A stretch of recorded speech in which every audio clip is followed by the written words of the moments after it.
Serial killers often leave a legacy of horror and mystery, their names etched into the collective memory of society.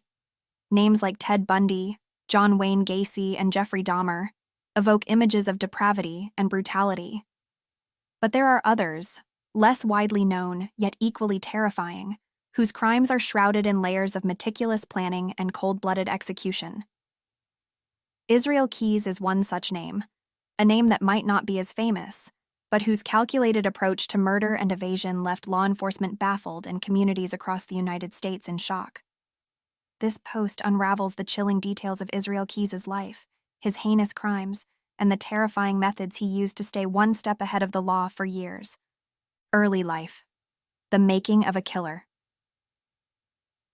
Israel Keyes was born on January 7, 1978, in Richmond, Utah, the second of 10 children.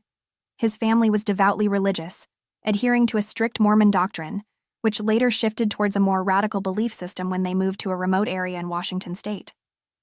The Keyes family lived in isolation, homeschooling their children and avoiding mainstream culture and society. This environment fostered a sense of separation and distrust towards the outside world. From an early age, Israel displayed troubling behaviors. He exhibited a fascination with guns and a penchant for cruelty to animals, common indicators of deeper psychological issues and potential early warning signs of violent tendencies. His peers and even family members later recounted instances of his eerie calmness and lack of empathy. However, in a household that already held extreme beliefs and practices, Israel's behaviors went largely unchecked. In 1998, Keyes enlisted in the U.S. Army, where he served as a specialist. His time in the military provided him with a unique set of skills that he would later use to orchestrate his crimes: marksmanship, survival tactics, and an understanding of how to move stealthily and avoid detection. Keyes was regarded as a quiet but competent soldier, known for his discipline and precision. However, he also began to develop darker habits, including heavy drinking and an interest in violent pornography, further hinting at his escalating deviant tendencies. A methodical killer with a nationwide reach. What set Israel Keyes apart from many other serial killers was his meticulous planning and seemingly random selection of victims. Unlike most serial killers, Keyes did not have a specific victim profile. He targeted men and women, young and old, and people of different races and backgrounds. This randomness made his crimes particularly difficult to connect and trace. Keyes was a student of other serial killers. He studied their methods and the mistakes they made, learning how to avoid detection. Keyes' kill kits. Perhaps the most chilling aspect of Keyes' modus operandi was his use of kill kits. These were carefully prepared caches containing weapons, restraints, cash, and tools for body disposal, which he buried in remote locations across the United States years before his murders. The purpose of these kits was to ensure that when Keyes decided to strike, he would have everything he needed close at hand, reducing the chance of leaving behind any evidence that could be traced back to him. These kits were often buried in areas he would later return to, demonstrating an alarming level of premeditation and foresight. The cross-country murders. Keyes would often fly to a state, rent a car, and drive hundreds of miles to avoid leaving a digital footprint. He would select a victim entirely at random, sometimes staking out public parks, campgrounds, or isolated locations. Once a victim was chosen, Keyes would carry out the abduction, murder, and disposal of the body with chilling precision, often returning home to Alaska immediately afterward, ensuring that he had a solid alibi. One of the most notable of his crimes was the double murder of Bill and Lorraine Currier in Essex, Vermont in June 2011. Keyes flew from Alaska to Chicago, rented a car, and drove nearly 1,000 miles to Vermont. He broke into the Curriers' home, abducted them, and took them to an abandoned farmhouse. There, he killed Bill Currier first, and then sexually assaulted and strangled Lorraine. Their bodies have never been found. The randomness of the Curriers' selection and the brutality of their murder exemplified Keyes' unpredictable and ruthless nature.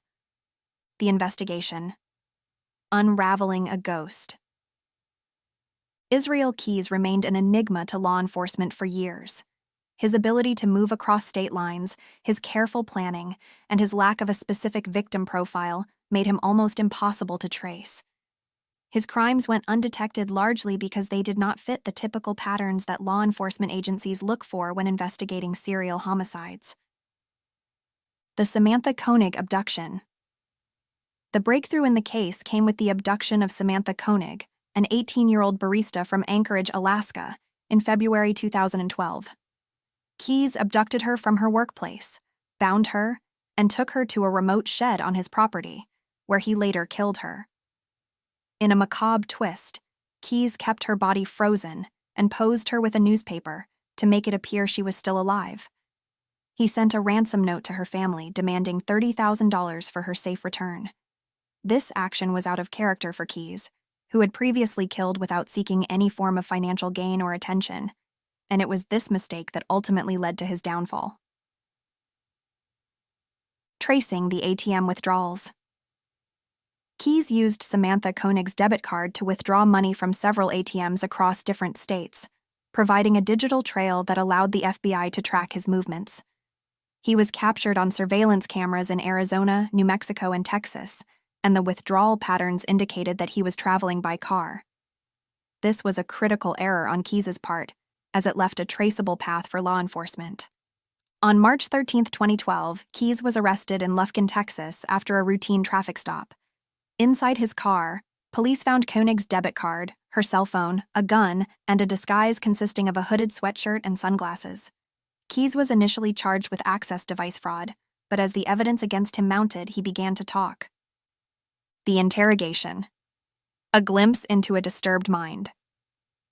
Once in custody, Israel Keyes began to confess to his crimes, but only on his terms.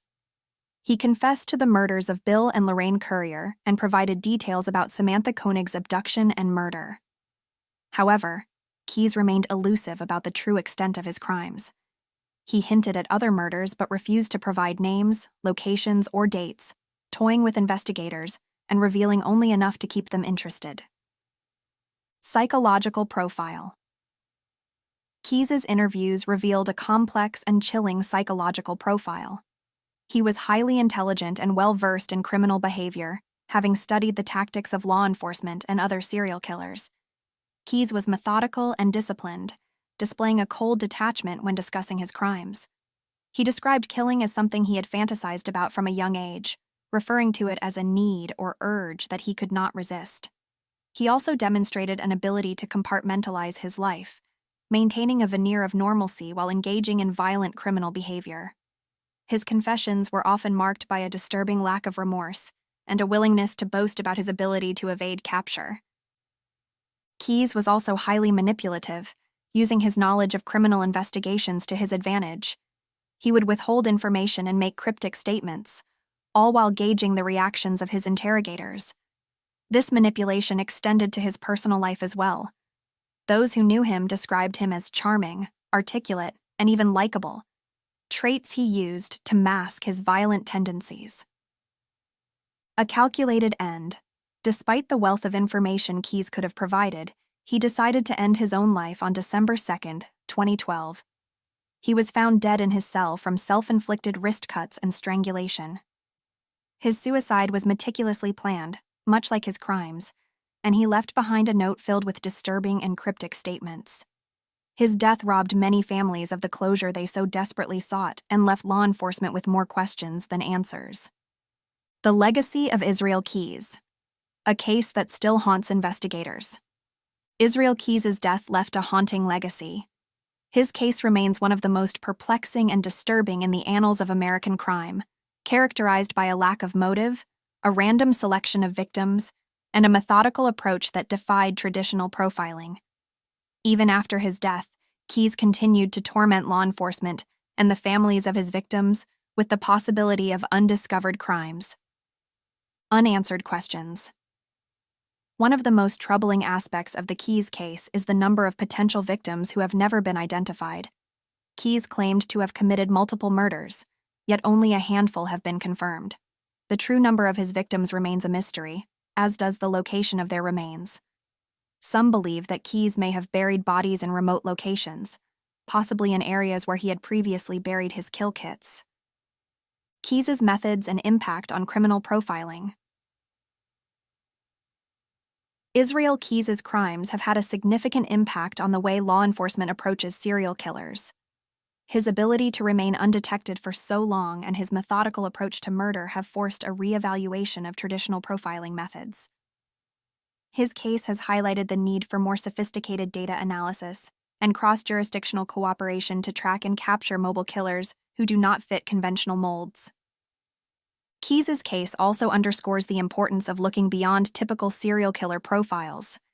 His ability to blend into society, maintain a family, and run a successful business while simultaneously engaging in heinous crimes challenges the stereotypes often associated with serial killers. His case is a chilling reminder that evil can lurk behind the most ordinary of facades. Conclusion: a chilling reminder of the unknown. The story of Israel.